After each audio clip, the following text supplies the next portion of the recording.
Ici, dans le sud-ouest de la Côte d'Ivoire, quelques 12 000 habitants ont dû fuir leur village, selon l'ONU.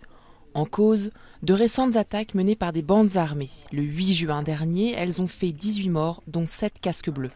C'est ici, dans la ville de Taï, que 5 000 Ivoiriens ont trouvé refuge.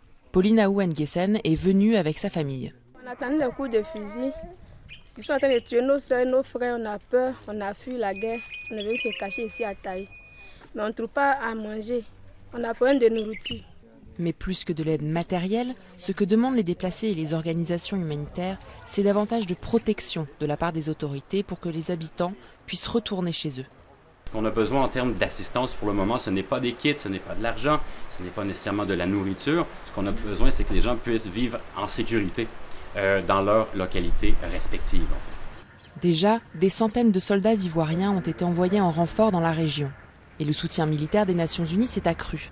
Derrière ces bandes armées, il y aurait, selon les autorités à Abidjan, des miliciens fidèles à l'ancien président Gbagbo et des mercenaires qui viendraient du Libéria voisin, depuis le fleuve Cavailly.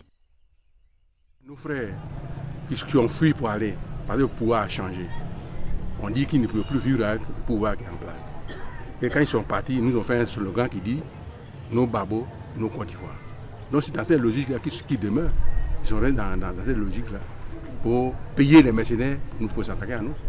Malgré les risques, certaines familles font le choix de retourner dans leur village. La Côte d'Ivoire est le premier producteur mondial de cacao et c'est la richesse de la région de Taï. Alors les paysans ont peur pour leur récolte.